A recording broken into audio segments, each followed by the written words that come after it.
We are live and we are happy to be alive. Welcome everyone to another episode of the LANCESCURV podcast. We're not going to be long on this one. Brother Scurv has a whole lot of things to do, but I had to talk about this. This was forwarded to me by my dear sister, whose name I'll keep anonymous because she doesn't like to be out there like that. So I'm going to honor that. Anyway, I wanted to speak about Terrence Howard and what he said in his Revolt website or magazine, whichever you want to call it. It was a short interview with him and Tyrese Gibson. And he made a few statements that will send ripples throughout the news, but he didn't do it in a dangerous way. He said what he had to say, and I agree with him. I'm going to read off a bit of this, but I'm going to make sure that I'm in the right place where I am right now as far as seeing the comments and everything. I don't expect too many people to be here. And by the time people get here, I'm probably going to be gone, right? So here, let me start reading this. And like I said, down below on YouTube in the description area, you will see it. And what I'll do, I'll probably drop it right here across the different platforms that we're broadcasting on. So let me do that right now. So that way, even those who watch it afterward can still see it. I want to thank everybody for the growth of the channel. It's phenomenal. I just have to thank you all, the new subscribers here. I want to put out a lot of good content. And as you can see, in the last few days, we've been working very hard. We went from 108,000 to just about under 115,000. So we will hit at the rate and trajectory that it's going to 115. So I'm going to ask everybody on the way on in, hit that like button, share it. And this is what's getting it that way. I don't know how I got hot all of a sudden, but let's just keep the ball rolling and let it roll. Let's keep going until the wheels roll off. Anyway, this was a very, very, very short interview, but it didn't have to be long. I'm going to focus on a few paragraphs or the actual paragraph where he spoke about black men being a threat or being seen as a threat to strong black men, right? And you got to speak in a coded way because these days in cyberspace, you know, you got to be careful. Everybody gets butt hurt over every little thing that we say. I remember there was a conversation between several comedians not too long ago, and I can't even name them. I think Dave Chappelle was in it somehow, but it was a collective of comedians. They were basically saying how, you know, back in the day, you can say what you wanted and people took it in a proper way. Everybody gets insulted now. Why is that? Why are we walking around so sore and we get insulted? Yeah, there's certain things you just don't say. You don't talk about people's mothers. You don't try to embarrass anybody. But overall, we know how this life is. We know how we are as a people. And we're talking about not even so much us, because black people pretty much have always been self-effacing where, you know, in the right circumstance, they can laugh at themselves. I can laugh at myself. It's no big thing. But with this whole politically correct thing and the whole cancel culture, if you say this or say that, you put up a post and you're banned and you're called anti-Semitic and you got to go jump through all these hoops. And who wants to be bothered with this? Is this what it comes down to? Because I know, even though social media and the social media platforms that have emerged in the last 20 years, it didn't start out that way. But you know what? They had a plan to make it that way from way back then. Give them all they want. Get them hooked. Make it where they don't have to use a calling card anymore to call another country. Let's give them WhatsApp. They can call for free. Long distance charges, that's a thing of the past. Get WhatsApp. And we went sucking it up. And we always said, oh, I don't want nobody to know my business, but we're telling all our business on social media. Every single thing. I saw a guy on Twitter and he was telling everybody in his thread that his wife didn't give him any sex that night. Like, what is that to say?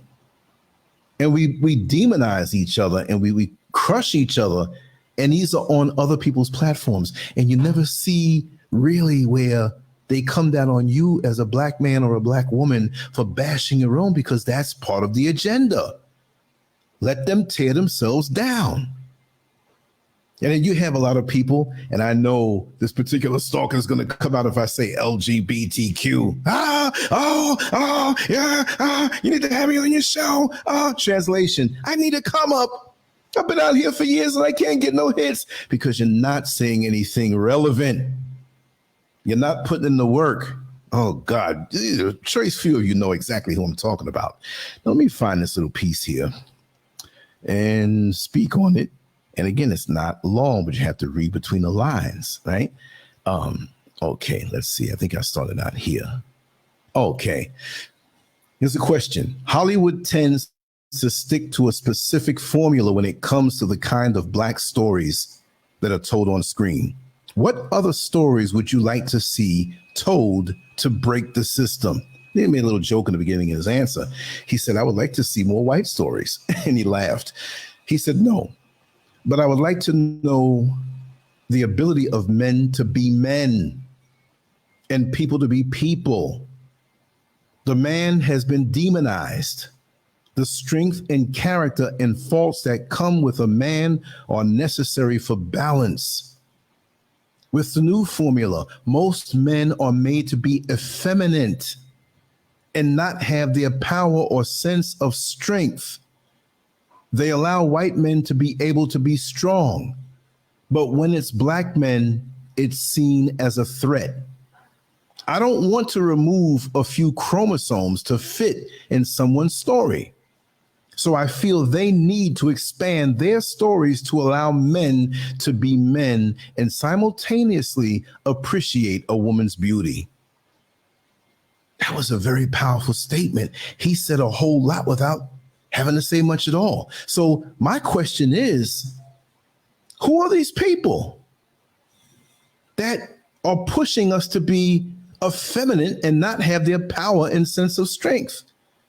But he said it's slick. They allow white men to be strong. So in essence, like he said, but when it's Black men, it's seen as a threat.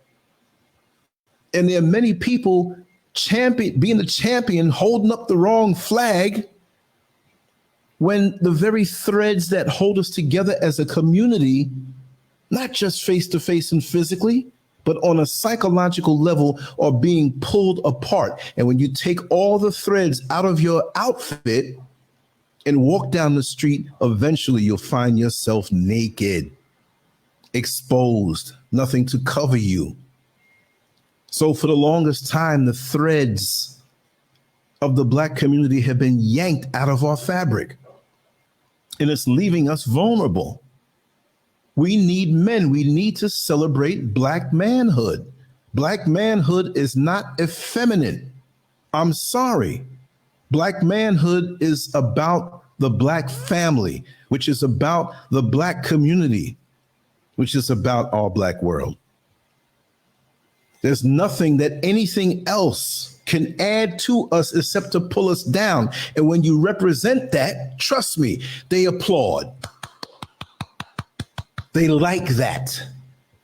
They encourage that. Because again, if you're aiming your seeds in the wrong orifice, we are not going to procreate to have a family. And many people are going to say, oh, he's bashing again, bashing. No, you're bashed. You're not in your original form. You are bashed. Those who allow us to be seen as effeminate on the screen, you have sold out to it and embraced it to walk around bashed, less than 100% of what you're supposed to be. God didn't make you to be effeminate and to be subservient to another man. That's going nowhere. We have so many sisters out here. We need our sisters. We need to undergird them. How am I going to sit here and undergird the community and family and my sisters, and I'm less than what I should be? Please tell me how that works. It doesn't work. And these people, and we know who we're talking about, because Kanye and Kyrie brought it up, but we've known this. Farrakhan has been talking about this for the longest time, more than most of you have been on this earth. But yet and still, it's something we're afraid to talk about. And I love the way he said it. He got in through his combination and got right back out. It's crazy. Now, he answered another question, and Tyrese, and I think it's relevant. I think we need to talk about that also. I'm going to rant a little bit after this, and I'm going to skedaddle and be on my way because there'll be a lot of content coming for the rest of the day, and I'll be videotaping most of the day. this is how we're doing it here. And again, I want to thank you for the growth. Okay, here's another question levied at the both of them, because this was really about Terrence Howard and Tyrese Gibson. But that statement there went out all over the internet. You'll hear about it. Because really, we're not really allowed to speak on these matters. We're supposed to be glad at the crumbs that we get to play whatever we want to, whatever they want us to play, just to be there. No, Denzel Washington didn't do it. And they say there's certain things he did, but prove it to me. Sidney Poitier didn't do it. And they had these things in place from years and decades ago, because it affects us on a psychological level. Because when you go to a restaurant and don't see certain things on the menu, you're not going to ask for it. So when our young children and young men coming up see nothing but these subservient, coonish, effeminate and effeminized men, that's the only thing you'll see on the menu to choose from. So in essence, the film industry has a big part in controlling the minds of our youth. And then when we walk up and down the street and see nothing but men in dresses, what does that do? Well, that's one of the only options that we can, we see that it's not a threat. So a lot of us don't even want to be bothered with that stuff, but we see where we are not attacked. How many men wearing dresses do you see shot down by the cops? They see you and you're no threat. But walk tall, walk strong, look them dead in the eye when you talk to them. They're going to come up with something against you, because true black manhood is not acceptable, especially in those places that are dominated by the pink parasite, which really is the world minority at 9% of the population. And stop trying to dispute these people, because from what I've learned over the years on YouTube, you will say something quite clear with facts, with statistics that they made. And they'll find a way to see it completely different and dismiss you as being a nutcase. I've seen it time and time again. So these very public discussions that we have on these very public platforms that we don't own, we have to be straight and to the point. And even then, when you are, if you say the wrong thing, you're tripped up and banned and banished. That's how it works. So most of us are running around in fear as we have the trinkets and baubles and rubies of the success in their system. We push our chest out, but we're scared at the same time because we can't be men and speak our minds. Ain't that a damn? Isn't that something? But how does the saying go? If you want to see who oppresses you and controls you, figure out who it is that you can't speak about. That's deep. If you want to figure out the person or people or system that oppresses you and controls you, figure out who you can't speak about. When you're a child, not that you would do it, but you're in your parents' home. Would you cuss out your parents? Well, they're not going to throw you out as a child. They're going to take care of that backside. But you get to them certain ages and you cuss them out. Do you think you're going to be there long? You're going to find out what life is all about. Now, in certain dysfunctional families, I've seen people get cussed out as parents, and they turn around the next day and take the child to Macy's and buy them new clothes. And I'm like, yo, you're creating a monster here. That's a whole different subject. I've seen this with my own two eyes. Here's the next question, which doesn't have, it kind of overlaps. Did you learn anything about the prison system or prison reform as you prepared for the film? And Terrence Howard said, I learned it's a failed system. And it will continue to fall because they are not reforming or rehabilitating, doing the necessary things to help someone be more productive. You go inside of a prison and you become worse than when you went in. They need to have a psychologist visit a prisoner weekly to make adjustments. There has to be some mental and psychological accountability if they're there to help them, unless you're keeping them there to use them, which, of course, that's exactly what it is. With the privatization of the prisons, it's big money. You're a slave all over again. And we have to get this message to our brothers who may not be aware of that because of how they were raised. Their scope is not wide enough. They didn't have the men or women, but mostly men, because men need to teach men. If the highest you can go is a lower vibrational form of a male, an effeminate male, how high? They cannot raise men.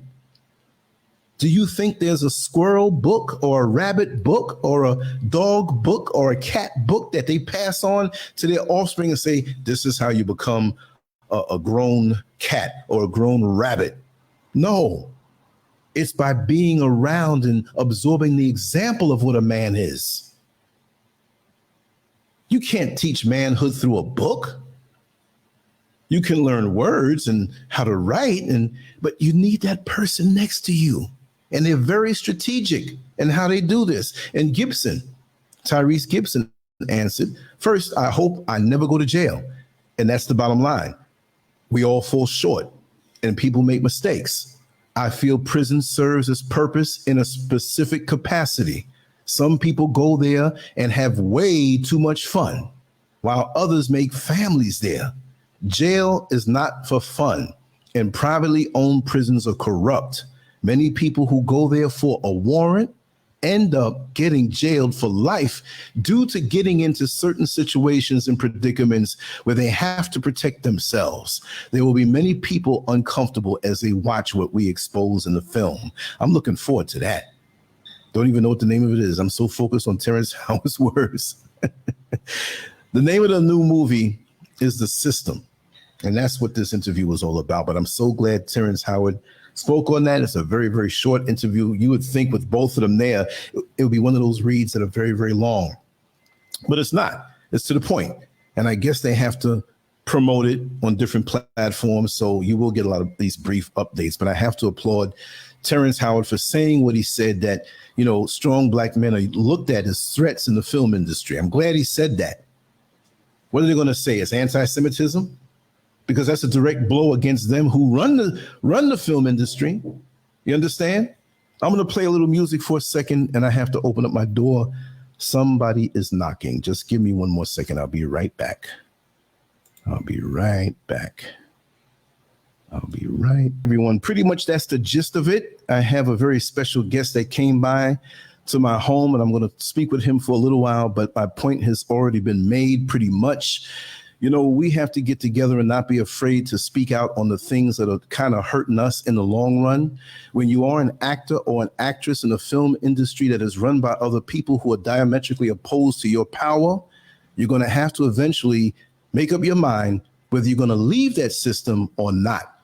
Because if you keep on going, we got to understand, like I said before, that the film industry influences our children. Those of us who are mature and old enough, we understand how to filter the things that we see because we know what life is all about. When you have broken families and fathers removed from the community and fathers who are locked up and not that strong presence in the home, because like I said, a rabbit doesn't learn how to be a rabbit by reading a book.